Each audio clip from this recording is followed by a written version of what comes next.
말씀은 마태복음 14장 22절에서 36절까지의 말씀입니다. 마태복음 14장 22절부터 36절까지의 말씀입니다. 오늘 본문은 저희가 어제 함께 묵상하였던 오병이어 사건 이후에 이렇게 이어지는 사건입니다. 그래서 어제 우리가 함께 묵상했던 본문 속에서 예수님께서는 광야에서 그 모인 자들에게 큰 기적을 베푸셨었죠. 그래서 물고기 2마리와 보리떡 5개로 5천 명 이상을 먹이셨던 놀라운 사건을 그 자리에 모두가 함께 경험하고 그 이후에 바로 이어지는 사건이 오늘 우리가 함께 보는 말씀의 본문입니다. 많은 사람은 예수님의 놀라운 기적을 체험하고 예수님을 놀라워하고 있었습니다. 요한복음 6장 15절에 이 같은 본문이 써 있어서 좀 확인해 보니 예수님을 임금으로 세우려고 할 정도로 많은 이들이 예수님을 우러러보게 했던 사건이 바로 오병이어 사건이었습니다. 그런데 오늘 본문에 보니 예수님은 이들의 환영을 별로 달가워하지 않으시는 것 같습니다. 우리 이 시간 마태복음 14장 22절부터 23절까지의 말씀을 함께 읽도록 하겠습니다. 예수께서 즉시 제자들을 재촉하사 자기가 무리를 보내는 동안에 배를 타고 앞서 건너편으로 가게 하시고 무리를 보내신 후에 기도하러 따로 산에 올라가시니라. 저물매 거기 혼자 계시더니. 아멘. 기적을 체험한 이들의 반응을 예수님께서 별로 반가워하지 않으시는 것 같습니다. 그리고 오히려 제자들을 재촉하셔서 이적을 행한 그 장소를 떠나서 그 반대편으로 급하게 배를 타고 건너게 하십니다. 사실 지금 이 시간적인 것을 볼 때 배를 타면 굉장히 위험한 시간에 해당이 되죠. 오병이어 사건이 이미 저녁 시간대였기 때문에 이들이 배를 타고 나가는 시간은 분명 해가 떨어진 늦은 저녁 시간이었을 것입니다. 그리고 더불어 그 모여있는 무리들을 예수님께서는 급하게 흩으셨습니다. 그리고 제자를 다 보내고 무리들을 모두 흩으신 후에 예수님께서는 산에 급하게 올라가셔서 저물기까지 그리고 날이 새기까지 예수님께서는 기도하셨습니다. 저는 오늘 이 본문을 읽으면서 2가지 질문을 던졌습니다. 첫 번째는 왜 예수님은 급하게 무리를 흩으시고 왜 홀로 산에 가셔서 무엇을 위하여 기도하셨을까? 그리고 2번째는 예수님은 제자들이 풍랑이 부는 그 바다로 왜 제자들을 급하게 보내셨을까? 이 2가지를 가지고 계속해서 본문을 읽으면서 고민하다 보니 첫 번째 질문에 대한 답은 이 내용을 조금 다르게 전하고 있는 요한복음의 본문에서 먼저 찾아볼 수 있었습니다. 요한복음 6장 15절을 좀 확인하여 보니 오병이어 이후에 그 오병이어 사건을 체험한 많은 무리들이 예수님을 임금으로 세우려 하였다는 것을 알 수가 있었습니다. 여러분, 예수님이 왜 이 땅에 우리에게 오셨을까요? 그것은 바로 인간의 죄를 대신하기 위하여 그리고 십자가를 지시고 또 우리를 위하여 부활하시기 위해 이 땅에 오셨습니다. 사실은 예수님은 높은 자리인 임금의 자리가 아닌 그리고 그 임금의 자리에서 많은 이들을 다스리고 또 이스라엘을 개혁하기 위함이 아니라 낮은 자리에 가셔서 십자가를 홀로 지시고 죽으시기 위하여 이 땅에 오셨던 것이죠.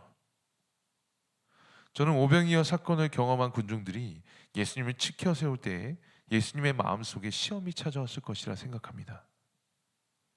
광야에서 마귀가 주었던 시험 중 마지막 시험, 지극히 높은 산에게서 나에게 절하면 이 모든 것을 내가 너에게 주리라 하였던 그 시험이 저는 이 시간 다시 찾아왔을 것이라 생각합니다.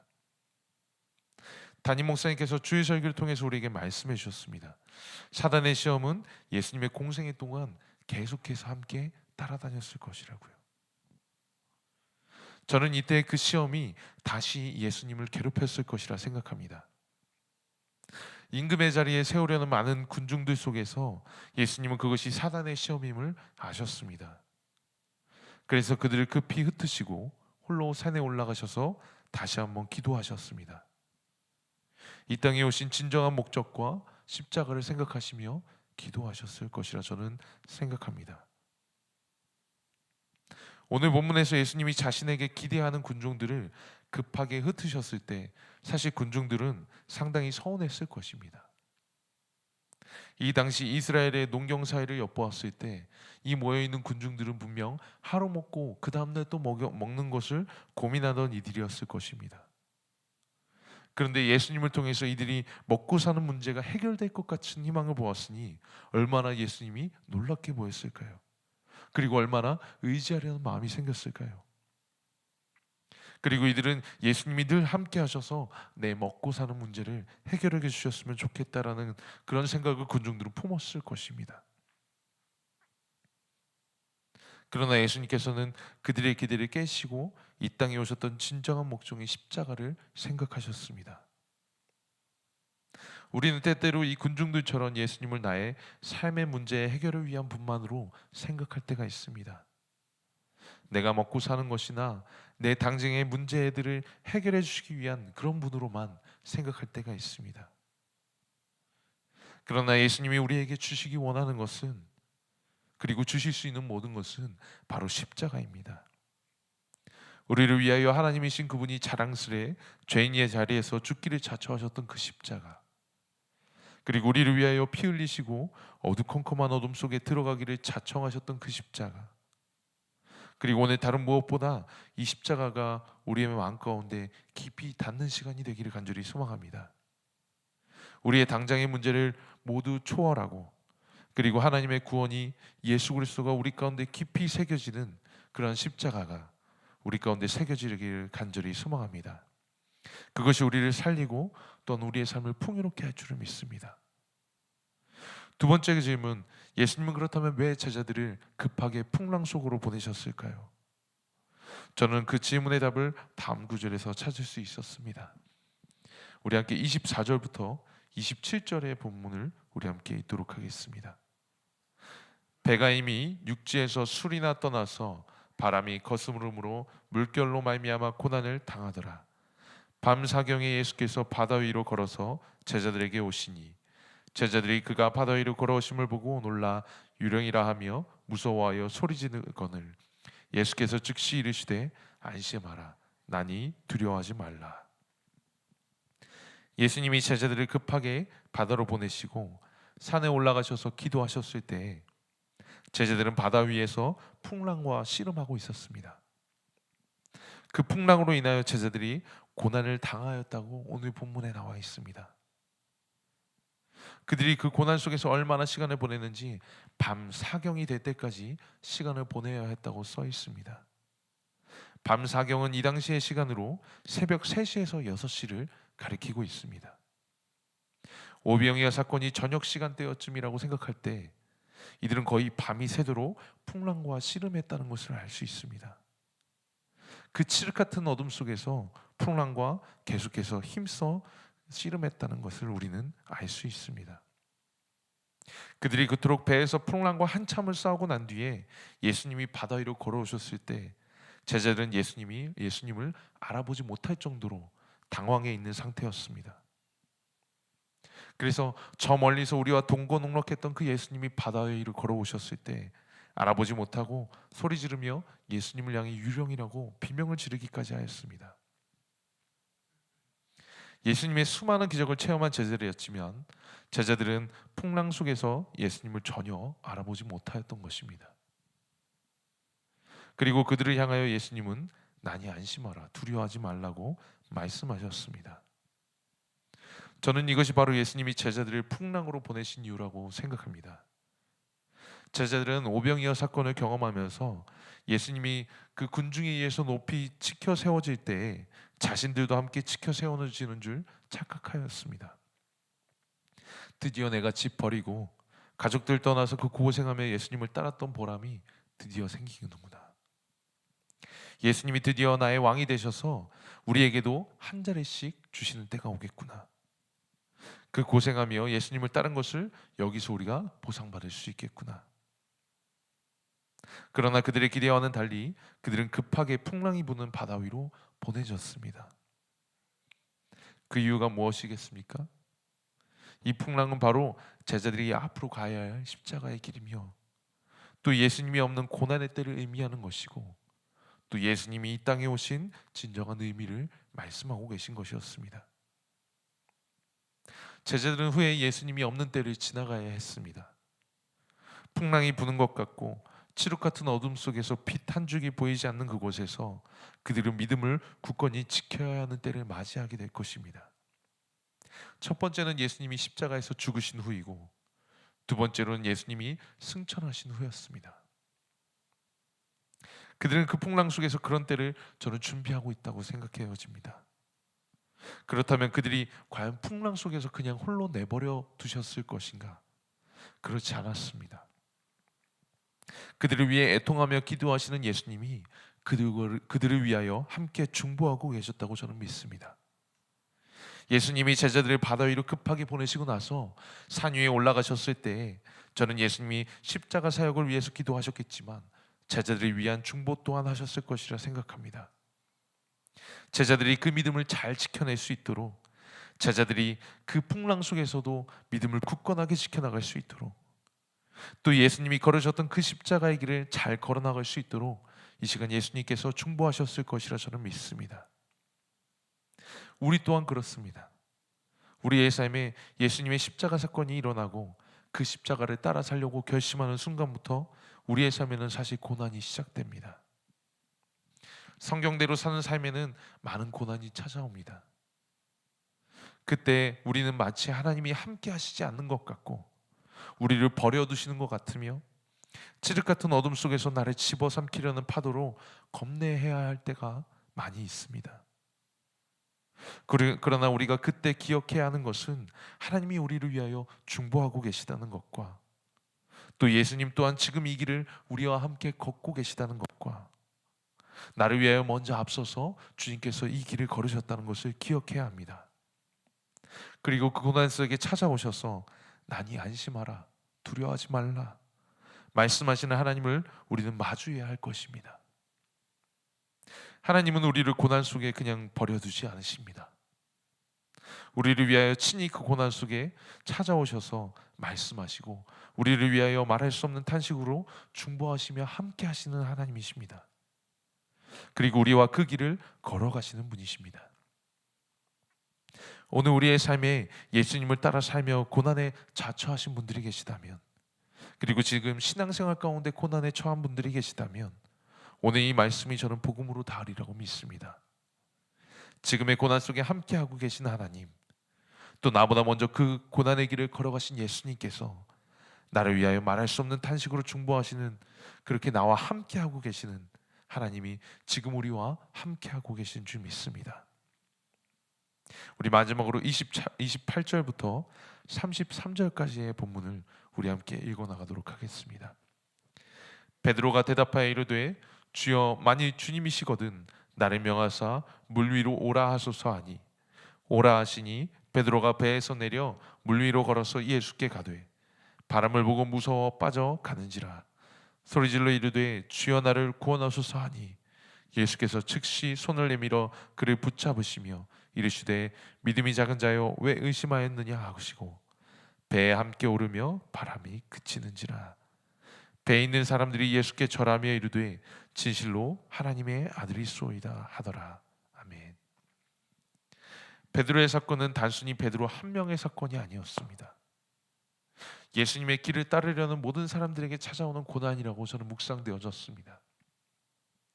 우리가 예수님을 따르려고 할 때, 그리고 우리가 신앙의 길을 걸어갈 때 우리는 베드로와 같이 무서워 떨 때가 있습니다. 시작할 때에는 그 예수님을 바라보며 나를 향해 말씀하시는 그 하나님을 바라보며 담대하게 시작했지만 우리의 상황 속에 찾아오는 고난 때문에, 그리고 우리의 상황 때문에 우리는 믿음이 흔들릴 때가 있습니다. 그리고 더 이상 하나님이 보이지 아니하고 내 삶에 있는 그 고난이 더욱더 커져 보여서 그 고난 속에서 허우적거리게 될 때가 있습니다. 그때 우리가 할 수 있는 모든 것은 하나님을 향하여 손을 뻗는 것입니다. 그 고난 속에서 하나님을 향해 손을 펼쳐서 베드로와 같이 주여 나를 구원하소서라고 소리쳐야 합니다. 저는 그때 하나님께서 우리를 모른 척 하시리라 생각하지 않습니다. 오늘 말씀처럼 즉시 오셔서 믿음이 작은 자여 왜 의심하였느냐 하시면서도 우리의 손을 잡아서 파도에서 건져주실 것을 믿습니다. 그리고 그 풍랑을 모두 정리하시며 배에 함께 다시 오르실 것이라 믿습니다. 말씀을 정리하겠습니다. 예수님은 이 땅에 십자가를 지시기 위하여 오셨습니다. 결코 높은 자리에서 다스리고 또 높임을 받기 위함이 아닌 이 땅에 오셔서 낮은 자리에서 우리를 섬기고 우리의 생명을 구원하고자 스스로 고난에 참여하였습니다. 이제 예수님을 믿는 우리는 그리스도께서 걸어가셨던 그 길을 또한 우리 또한 걸어가야 되는 그러한 십자가의 길이 우리에게 주어졌습니다. 예수님을 따르는 제자의 길이 우리에게도 동일하게 주어졌습니다. 사실 이 신앙의 길은 너무나도 험난하여서 하나님이 보이지 않고 예수님을 찾을 수 없게 만들 것입니다. 그리고 우리가 믿지 못하고 의심하게 만들 것입니다. 그러나 안심해야 할 것은 우리를 그 고난의 길에 하나님이 혼자 두시지 않을 것이라는 것입니다. 그리고 우리를 위하여 말할 수 없는 탄식으로 중보하실 것이라는 것입니다. 그리고 그 고난에 찾아오셔서 나니 안심하라, 두려워하지 말라 말씀해 주실 것이며, 때로는 고난 속에 빠져 하나님을 향해 믿음을 잃어버린 우리에게 다시 찾아오셔서 나의 손을 잡아주시며 우리의 손을 잡아주시며 다시 한번 파도 위로 들어 올리실 것입니다. 오늘 다시 한번 예수님의 십자가의 길, 또 그 제자의 길을 결단하며 다시 그 신앙의 길을 걸어나가기를 결단하는 우리 모두 되기를 간절히 소망합니다. 기도하겠습니다.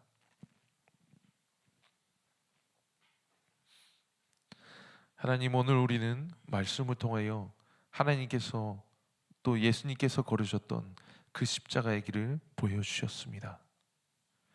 우리의 신앙의 길은 고난이 맞는 것임을, 그리고 우리의 신앙의 길은 그 예수님을 따르는 길이기에 고난이 자주 찾아올 것을 우리는 말씀을 통하여 보았습니다. 그러나 우리는 담대히 그 길을 걸어나가기를 다시 한번 결단합니다. 왜냐하면 주님께서 그 길을 걸어나가는 우리와 늘 함께 하실 것이며 우리를 홀로 두지 않으실 것이며 우리를 위하여 말할 수 없는 탄식으로 중보하실 것이고, 또 우리가 때로는 그 고난 속에서 빠져 하나님을 향한 믿음을 잃어버리려 할 때 우리의 손을 다시 붙잡아 주실 것이기 때문입니다. 날마다 주님과 동행하며 그 길을 담대히 걸어나가는 우리가 되게 하여 주시옵소서. 이 시간 우리가 중보의 자들을 위하여 함께 기도합니다. 특별히 이 자리에 신앙의 고난의 자리에 있는 이들을 위하여 함께 중보합니다. 오늘 말씀 속에서 제자들처럼 칠흑 같은 어둠 속에서 방황하며 큰 파도와 폭풍 속에서 하나님을 바라보지 못한 이들이 있습니다. 하나님, 이들이 그 큰 파도 속에서 고난 속에 함께 하신 예수님을 볼 수 있도록 인도하여 주시옵소서. 그 고난 속에 찾아가셔서 나니 안심하라, 두려워하지 말라 말씀하시는 예수님을 만날 수 있도록 인도하여 주시옵소서. 또 그 믿음을 흔들렸을지언정 다시 그 손을 잡아주시고 다시 그 신앙의 길을 걸어나갈 수 있도록 인도하시는 그 예수님을 경험할 수 있도록 오늘 인도하여 주시옵소서.